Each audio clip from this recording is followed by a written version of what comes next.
Good afternoon, everybody. My name is I'm Matthew Mickleborough, and I host the podcast and newsletter Junior Resource Investing. I'm excited to talk this one through with Connor today, but before I get into it with him, let's just get some housekeeping out of the way, as always, right? So just so we're all on the same page, this is currently being recorded. Then the recording will be available on YouTube afterwards. There is a question and answer component to this, so I really encourage people to get your questions into the chat, and I'll do my best to either fit them into the conversation if it's organic, and if not, we'll have a little Q&A session afterwards as required. And as always, right, if you've listened to these before, just bog standard disclaimers, right? We're not your financial advisors. This is not financial advice, right? This is just for entertainment and informational purposes only. Anyway, the name of this panel is Evaluating Matters. How to value Fireweed's metals with PI Financial. And yeah, this is one that I am quite excited for. Connor Mackay is joining me of PI Financial. We're going to discuss Fireweed. And I guess I'll start this by saying that I'm going to guess that everyone listening in today has been in that frustrating and intimidating position of trying to objectively value a company and then just getting your head spun around in the process, right? Like, what risks should I include? What weight do I put on that risk? And then maybe most kind of bedevilingly, right? Why does the market and analysts and firms seem to come up with a valuation that's so different than mine, right? What am I doing right? What am I doing wrong? What am I missing? What do I need to know that I don't? And Fireweed especially is kind of frustrating in this regard because, if you're here, it's best in class. It's a world-class deposit or series of deposits, and has had some love. Their technical team is award-winning. CEO Brandon McDonald is up for Executive of the Year award presently, right? But despite all of this kind of objective facts, it still struggles to gain that steady northward footing sometimes in what is obviously a tough market, right? So I'm hoping that Connor, who has worked as a base metals research associate for PI for the last 3 or 4 years, might be able to shed some light on the topic for us. And I will give kudos to PI here. I've gone through their work and the coverage initiation they did and the last few updates with Fireweed, and they do produce good work. That's not always the case, and so kudos to them. Anyway, Connor, with that out of the way, welcome and thanks, and how are you? Yeah, thanks, Matt. I'm happy to be here and appreciate the kind words on our research there. Yeah, no, excellent. And so the way that I framed this is that I think that, let's kind of start general and then funnel down to the specific, right? And so we will obviously end up talking about Fireweed, but maybe just, like I say, general analysis, valuation process questions, start there before we get to that. Can you just run us through your process? Where do you start? How long does it take before you typically come to a positive or negative decision? Where do you end? That sort of stuff. Can you kind of summarize that for us? Yeah, you bet. I would say and would caution a bit that there's not exactly one path that this process follows. It all starts from general market awareness, keeping an eye on drill results that are coming out, attending conferences, trying to get in touch with as many management teams as possible. And then from there, we can start to narrow down, what projects look promising, what looks interesting, what's got the market's attention, which management teams are more serious about the technical aspects of the project versus, just making a buck for themselves is I would say an important consideration as well in the process. So maybe as kind of an off-the-cuff follow-up, could you provide some color on, you talk about that distinction between the true technical interest in discovery versus sort of self-interest and self-enrichment. Are there kind of cues or signs that you look for that help with that? Yeah, that can obviously be a pretty tough one, especially if you haven't had personal interactions with the management team before. But I would say you can often tell. It starts with the technical disclosure that the companies produce. If companies rely too heavily on the copper equivalents or the zinc equivalents with potentially bloated numbers or I think disclosure is a big one there, and just bringing it back to Fireweed, you'll note that the most recent news release from the company was the announcement that their entire drill database has been made available online. We see a lot of these Lundin Group companies sort of following that lead in terms of making as much data available to the market as possible to really pull back the veil and say, look, we've got nothing to hide here. We really stand behind what we're doing at this project, and I think that goes a long way. And I totally agree on that, right? I think that if you haven't heard that news, go look. Full database, 3D modeling, searchable, customizable on your end as the investor. And so huge news there. I agree. Just to kind of keep things moving here, though. So yeah, we kind of talk about deal breakers, right, and deal makers. But are there things that maybe otherwise that you could maybe point to that what are some elements that kind of, to be cheeky here, pathfinder elements for companies is how I kind of phrase it, right? But what are the things that you find that tend to be found only in winners, or conversely, things that you find that tend to be found only in losers? If you can kind of answer that one. I think something that really sets the winners apart is kind of a dual focus on advancing, the known parts of the project, what's been drilled out previously, and getting the technical studies and the resource updates to the market in a timely fashion, but also keeping that blue sky upside alive, and having a project that has the potential to grow significantly beyond what is already known in the market. So again, bringing it back to Fireweed, the McMillan Pass property, the Tom and Jason deposits, which are the subject of the current resource update and the 2018 PEA, present a very compelling opportunity. But then, in 2019, the company started drilling out the boundary zone.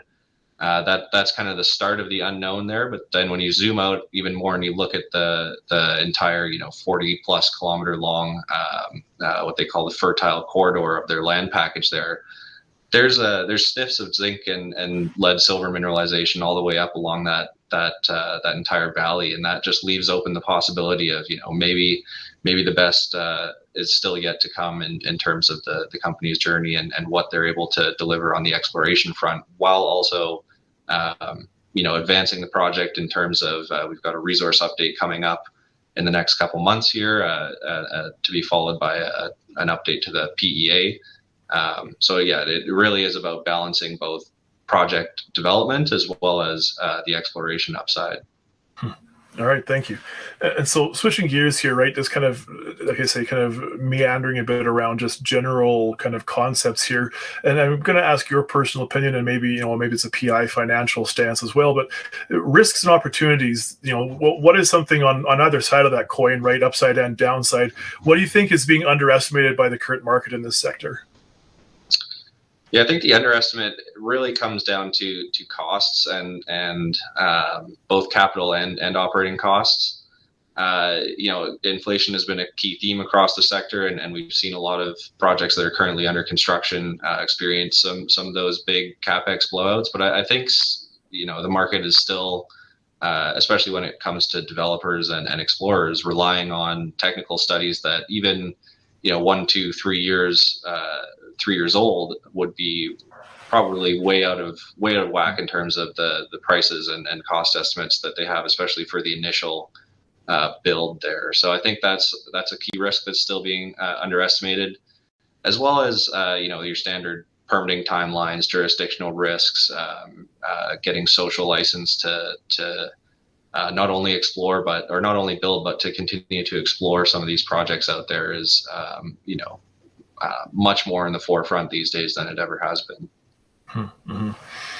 And I kind of, you're helping me kind of, switch gears here again. Talk about risk weighting. And I know that this can be kind of simultaneously, and it is always simultaneously qualitative and quantitative, right? But can you just explain your risk weighting, right? I mean, how you use it, how much, how granular do you get, right, in terms of jurisdiction you talked about, right, or in terms of the size of the project? I mean, what can you maybe give us some examples of different risk weighting and different risks that you ascribe to different aspects of Fireweed in particular?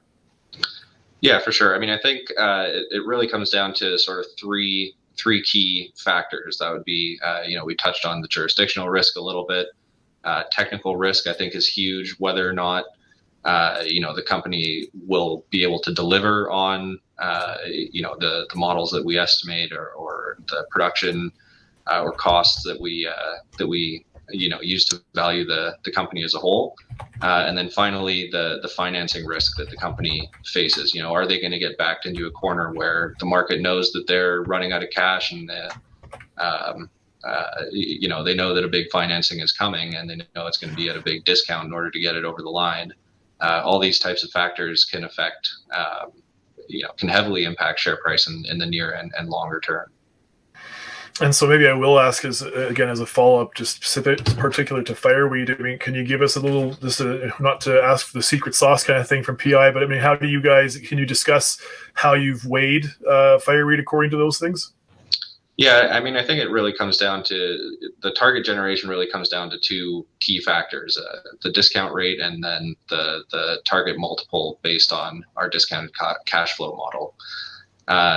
For me personally, and I mean, there's different schools of thought on this, and different analysts will apply their own sort of metrics, but I like to think of the discount rate accounting for some of the more, project-specific risks, such as technical risk. What stage of technical study has the project advanced to?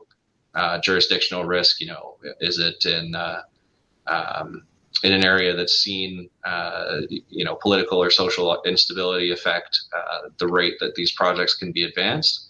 And then, like I said, financing risk is really taken care of with the multiple, which we're essentially saying, if you value a company at a 0.5 times multiple, we see the company essentially having to give up half the current value of the project in dilution in order to continue to advance it. Mm-hmm. Okay, and well, on the concept or on the topic of discount rates again, let's jump to that, because I've got a few ones here for you, and this is where I will sort of officially transition into Fireweed as well. But still, just working generally here, there's Twitter conversations or X conversations, and some talking heads in the industry around that maybe we should be increasing discount rates because of inflation and the ability to the borrowing rate that these companies can work at or operate at. How much that, I guess the specific question I have is, how much does the borrowing rate that a company can borrow at factor into your discount rate? I mean, if you see a project that's, 3/4 funded at financed at 7%, do you go with 7% for your own discount factor, or how much does that factor into that? Well, I would say, looking at Fireweed more specifically, the company obviously has no debt at the moment. So I would say the borrowing rate is less impactful in our valuation there. I mean, I would say it certainly comes into consideration more so when you're looking at producing companies or companies that are in that sort of construction financing phase. But more specifically looking at Fireweed, I mean, we model their or value their projects at a 12% discount rate, which is quite high. Most technical studies look at 7, 8, maybe even up to 10%. But the reason there is really the key technical risk. Our model is based off of our internal estimates for what we think the project is going to look like. That's not supported by the full scale engineering work that goes into a technical study. So we tend to be a lot more conservative on that front. And then as the project advances and they come out with a updated PEA and then into PFS and potentially feasibility studies, that we see that technical risk decreasing with time, and then you can start to lower the discount rate that you apply to these projects. Mm-hmm.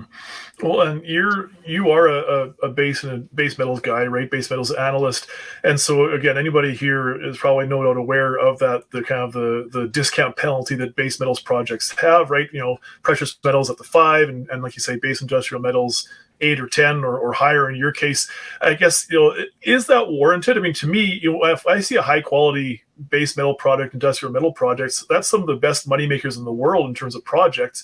Mm-hmm. And so how much of that is just industry tradition, and how much of that is actually warranted, and why or why not, in your opinion? I think traditionally, yes, the base metal space has seen a higher discount rate applied to it. And I think the school of thought there is really based around two factors. The cyclicality of the sort of industrial metals complex tends to be a bit more volatile than what we see in the precious metals space. And then also base metals mines, especially the larger operations, tend to operate much closer to or at the margin. Where swings in price can have huge impacts on, or small swings in price can have huge impacts on the potential earnings and cash flow generation of a lot of these projects.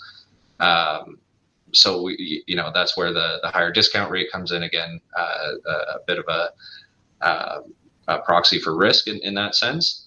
But what we are seeing in the precious metal sector now is, inflation is starting to bite, as inflation is starting to catch up, and we are seeing margins squeezed a lot more than in the past because of this. So potentially, it's time to see that that sort of discrepancy between the traditional base and precious metals discount rates tighten a little bit. But I think for now, the base metal sector is still penalized a little bit more in that regard. Is that a potential edge for investors, that recognition that maybe kind of industry tradition is providing a bit of a discrepancy, do you think? Or yeah, I think so. And I think it's already starting to be reflected in the share prices of a lot of these precious metals miners, and developers. Again, this isn't my sector, but we are seeing valuations hit pretty hard, especially on the back of fourth quarter earnings and guidance for a lot of the major miners here that show pretty significant cost inflation and like I said, margins being squeezed. So I think that recognition is coming and it is starting, but I think there's obviously a lot more value to be squeezed out of some of these, especially base metals developers that have a real shot of advancing quickly along that development pathway. Like Fireweed again, really like the name, not only because of the exploration upside, but like we touched on previously, the real potential for the company to keep advancing this into production eventually. Mm-hmm. Well, why don't we transition to Fireweed, and I'll finish off on the discount rate on that topic in particular, and then we'll kind of get into Fireweeds properly here. But like you referenced it already yourself in your works, and we would encourage people, PI Financial, try to track down the reports that they do. They're strong and research and evidence based. But 12%, which as you yourself said, is pretty conservative, right? I guess you kind of have already alluded to this a bit, but can you just show your work a bit on why you can justify that 12%, and then maybe also thinking, that the staircase down that this has to take, what benchmarks do you have to see happen for that to get lowered to 10 or 8 or whatever? Yeah, so again, we selected the 12% discount rate to really reflect the fact that our estimates are based off of even pre sort of resource estimates of the project's potential. The resource at McMillan Pass hasn't been updated since the 2018 PEA, and completely excludes all the work that the company has done over the past 3-4 years in the boundary zone there. That has really been the main exploration focus of the company over that time, and has produced some absolutely spectacular results that just keep getting better, especially as we saw with the most recently wrapped up drill program there that discovered this continuous, much higher grade massive sulfide zone through the middle of the zone, or through the middle of the boundary area. So as we see, the project advance in terms of getting that resource update out, that's coming, or expected to be coming in the next sort of couple months here. And then eventually feeding that into an updated PEA that incorporates an operating scenario at the boundary zone. Once we start to see the engineering and the work behind that, that's when we can get a little bit more comfortable in reducing the technical risk penalty, if you will, on the discount rate there, and potentially move it down towards 8%, 10%, 8%, somewhere along those lines. Okay, so once they formally enter the kind of the economic study path, we can expect a decrease in that risk factor. Okay, fair enough. And so let's talk about market evaluation, though, right? Because I think I started this conversation, my preamble, saying, Fireweed is a clear winner to me, right? It's massive, best in class, and there's always that traditional logic is to go for best in class. Clear pathway to commercialization, if you ask me. Very smart leadership, very smart technical team. Great investor base, right? From the retail that are there, that are informed, all the way up to institutionals, and but yet it's still seems to languish in terms of that discrepancy between price and value, right? And so there's always, as an investor, you want to find that, but eventually you also want to see value catch up with price, or rather, sorry, the other way around, right? Price catch up to value eventually. And so, I mean, what's going on, right? And I guess that's going to be a rather large and loaded question for you. And obviously, an easy answer is it's just the market right now, and that wouldn't be wrong. But I guess I might ask you to try to step beyond that too, right? Is it that is it something that we don't understand zinc and tungsten as the market? Is it that maybe there's doubt in Western commitment to critical minerals? I mean, what's the reasoning behind this extraordinary project stuck not achieving extraordinary valuations yet? Yeah, I think a lot of it does come down to a little bit of it does come down to the metals mix. Certainly, I mean, there's just a lack of comparable projects out there in the zinc space, and then when you talk about tungsten, there's almost zero, right? And it's a much more opaque market, and so I think the market is a little bit less comfortable with these more specialty metals, not so willing to pay up, and it doesn't help that the zinc price has come under a lot of pressure lately, more so than the base metals complex as a whole, I would say. But that being said, that's kind of where the leverage that this project has really comes from, is being a little bit unknown still at this point, and having the focus off of these more specialty metals. But I think as governments progress more along this path towards securing critical mineral supply, particularly Western governments, I mean, we've already seen the U.S. Department of Defense step in and provide funding for the Taylor Hermosa project. That's a massive, silver, lead, zinc, manganese operation that was recently sanctioned for construction by South 32 in Arizona there. Once more pieces of the puzzle like that start falling in line, and people wake up to the fact that there really is no Western supply of, or limited Western supply of zinc, especially in Canada, even more so limited Western supply of tungsten, which is almost 100% produced in China at this point. Governments certainly see the need there to advance some of these projects.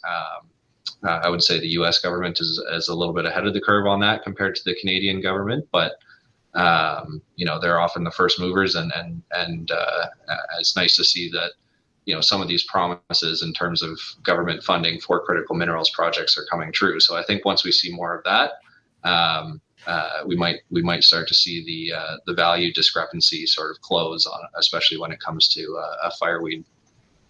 Okay, and so I'm going to ask you kind of a personal opinion here, in terms of that every good project is also at least in one part a story, right? And so what part of the fireweed story, if you were in charge of the narrative around fireweed, it could kind of plug and play as you need to. What do you particularly see needing clarification or further demonstration? Again, even if it is just more storytelling, to see that valuation gap with the price start to close, where the price will increase to more closely align with the massive confirmation potential that it already has demonstrated. Yeah, I mean, I think the company's done a fantastic job in terms of the storytelling, and especially in securing capital. I mean, with the Lundin Group investment towards the end of the year, I think in 2022 is when that occurred. That was a huge leg up for the company, and they've done great work, like I said, with their data transparency initiatives and pushing that forward. I think they're stuck in a little bit of a dichotomy between this is the classic sort of junior explorers issue of having two great projects, and really the market's only ever going to give you value for one. So I think just as they continue to advance the two projects, I think there's a different set of investors that care more about the zinc asset, and really just could care less about the tungsten asset. But then you've got potentially a different set of investors that would like to see the tungsten asset spun out into its own vehicle to continue to advance and get more value recognition that way. So I think nothing specific that the Fireweed team can do right now in terms of getting the story out better. I think they're doing a good job of that, and this is, as the two projects continue to advance, just I guess more a clearer picture on how to extract the maximum value from both projects, let alone as opposed to keeping the focus on the flagship or vice versa. Mm-hmm. No, and you're right. That is a kind of a classic conundrum for juniors that are the double-edged sword of having two great projects or multiple potential flagships. You talked about Zinc, and obviously this is a huge part of the story. And I mean, it's if you're niche enough to know Zinc, you know that Zinc there is a potential huge kind of supply crunch incoming, right? In terms of a bottleneck, in terms of supply and demand. And I think that you this is a huge part of the Fireweed story, and you want yourself touch on it just now that kind of North America almost needs fireweed to meet this incoming demand, right? But do you want to just maybe set that out for us, right, as the base metal analyst? I mean, the supply constraints are incoming. Why? How big? Potential kind of arrival dates for that, right? When do we see this start to come online as actual risk for zinc supply? And then maybe like you said, almost without peer, but are there other potential projects that could even come close to coming online in time to meet that depletion from maturing mines, instead of fireweed, if that all makes sense? Yeah, I think I get what you're trying to get at there. Just in terms of the zinc market as a whole, I mean, obviously the focus right now is on what's happening with the Chinese economy, much like most of the rest of the base metals space as a whole. China is by far the number one metals consumer in the world, and with the collapse of their real estate market, we've seen residential construction, which was driving a lot of that metals demand, has really come to a screeching halt, and so that's been impacting prices. The zinc market is kind of interesting in the fact that a lot more of the mines operate at the higher end of the cost curve than say the copper market, that is more dominated by where supply is more dominated by a smaller subset of these truly world-class massive operations that can turn a profit at virtually any price. The zinc market is much more, or the zinc supply is much more sensitive to cost inputs and the price of the metal, and therefore we tend to see a lot of mines or more mines shut down and spool up in response to price action. So we're already seeing some of the higher cost mines wind down operations. We saw in 2022 energy prices hitting zinc smelting capacity. And so I think a lot of that is really contributing to a lot of pent up, supply side pressure that's coming once the demand side of the equation sort of works itself out. And in terms of the demand side of the equation, it really is at this point in the near term dependent on what happens with the Chinese economy. I mean, the government there has continuously proposed and potentially enacted stimulus measures to kind of prop the construction market up. But in terms of whether that's going to be enough in the near term is yet to be seen. But one thing's for sure is that as the longer lower prices drag on, I mean, the more production that's going to get idled, or the more of these projects that are going to get shelved, and the bigger the supply gap gets towards the end of the decade, when we start to see a lot of these reserve lives run out on more mature assets. Mm-hmm. Well, and like you say, I mean, the cure for low prices is low prices in terms of that supply gap, right?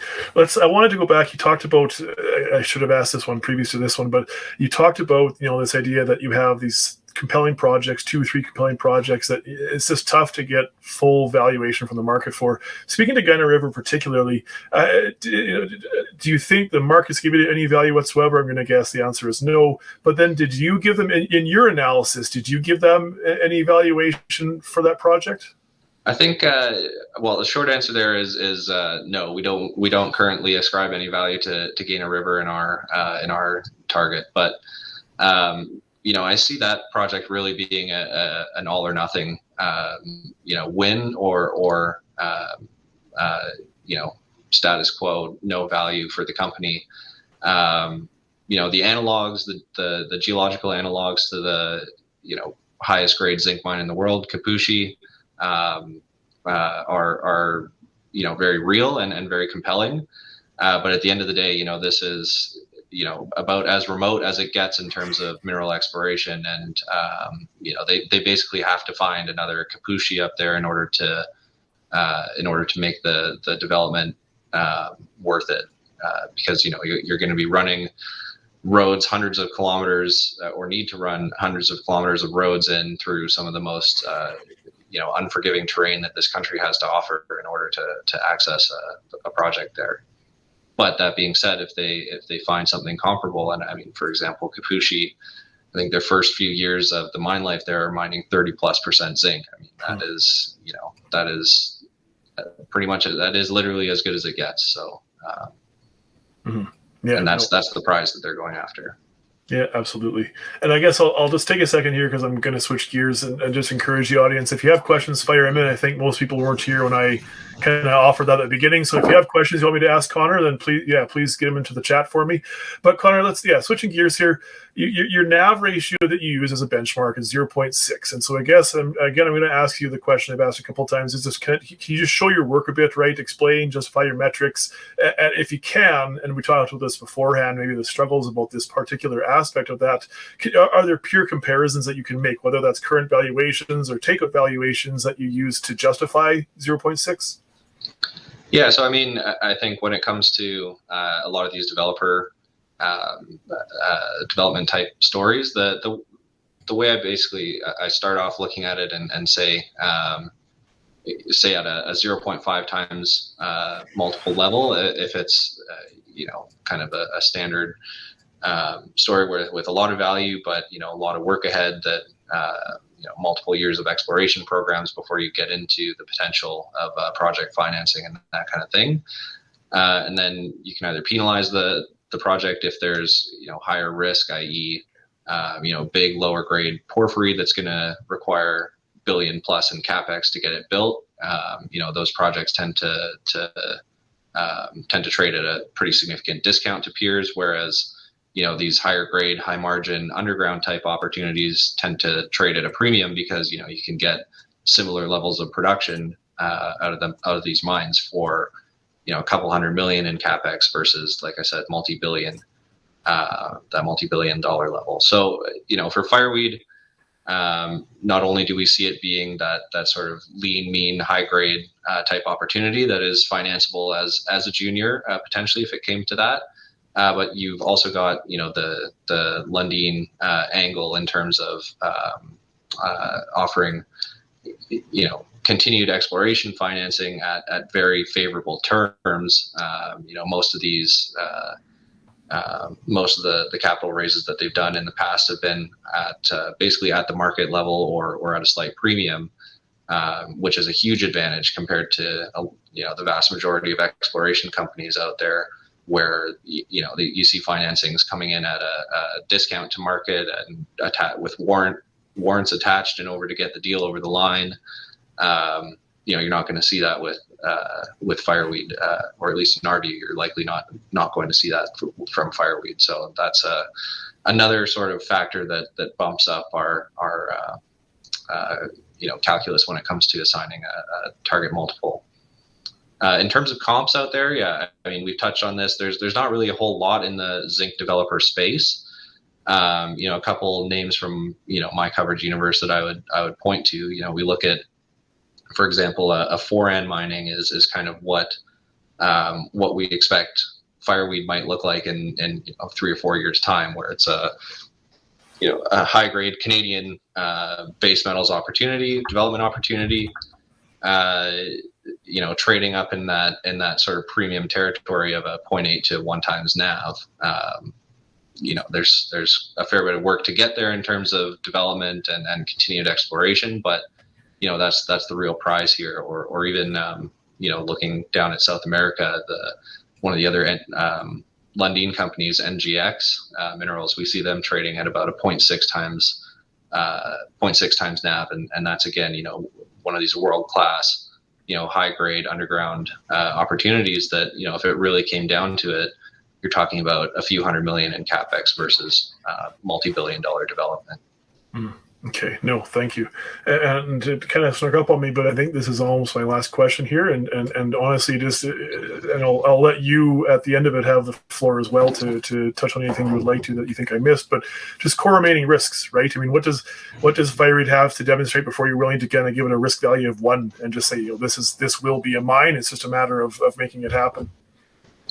Yeah, I mean, I think it's all the factors that we've touched on previously, just continuing to advance the project from a technical standpoint, getting that resource update out there, getting the PEA update that includes the boundary zone, continuing to push permitting along. The Yukon government previously committed 70 million Canadian for road upgrades to the project. Seeing some of that funding come through and that work start would go a long way to showing the actual commitment there from a jurisdictional standpoint, as well as continuing to make new discoveries across the property. This year was this year's drill program was really focused on drilling out boundary to the fullest extent so that they could get that resource update or as much data as possible into a potential resource update. But in future drill programs, we'd expect the company to start branching out and stepping out and testing some of these new exciting targets along that, like I said, 40-kilometer favorable structural corridor that runs the entire length of their property. Yeah, good. And I think that you articulated well. This is, like I say, we have kind of come to the end of it. It is one of my favorite projects in the market right now. Kind of what you would argue is bargain basement valuations right now. But Connor, I mean, is there anything that you want to talk about or discuss that you think maybe I missed in terms of this conversation? Yeah, I mean, I guess I would just touch on, what to expect from the company over the next little while, or what we expect the company to deliver for the next little while, now that the drill program is complete and all the assay results have kind of been released to the market. I've touched on it again previously, the resource update that we expect to be coming based on this year's drill programs. That's expected sometime in the next, or call it 2 months here.